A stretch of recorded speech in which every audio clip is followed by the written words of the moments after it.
मालिनी और शेखर की शादी को तकरीबन 2 साल हो गए थे।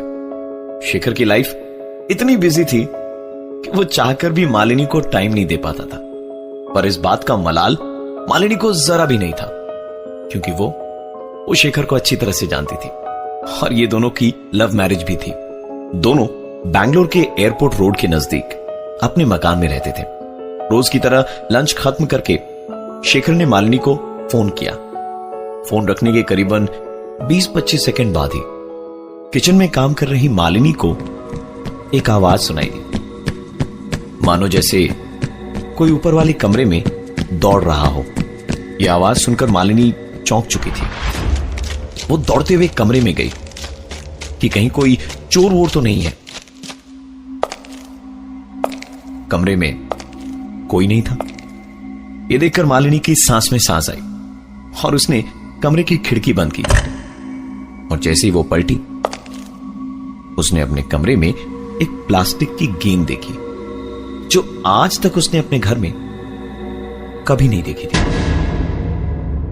इस बात को ज्यादा तवज्जो ना देते हुए मालिनी ने हल्का फुल्का दोपहर में खाना खाया और उसके बाद दोपहर की नींद लेने के लिए चली गई।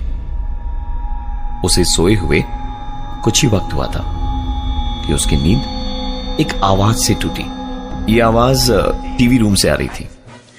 मालिनी को अच्छी तरह से याद था कि दोपहर का लंच करने के बाद उसने टीवी का स्विच ऑफ कर दिया था। दोपहर की आधी नींद से वो उठी और सीढ़ियों के रास्ते जब वो टीवी रूम की ओर जा रही थी तो यही सोचती जा रही थी कि टीवी ऑन हुआ तो कैसे, क्योंकि उसने तो टीवी बंद किया था।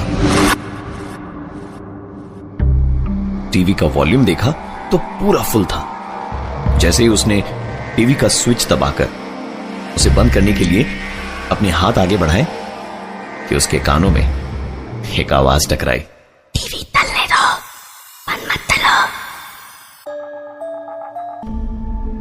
मालिनी की दोपहर की नींद अचानक टीवी की तेज आवाज से टूटी। उसने जाकर देखा तो टीवी चल रही थी।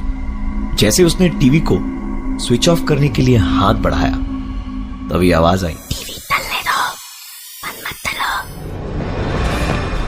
डरी हुई मालिनी घर के बाहर भागी और सीधा उसने शेखर को फोन लगाया। शेखर सारा काम धाम छोड़कर भागा भागा घर आया और डरी हुई सी मालिनी को अपने साथ घर के अंदर ले गया। घर के अंदर सब नॉर्मल था। उसने मालिनी को कहा, तुम बेकार में डर रही थी,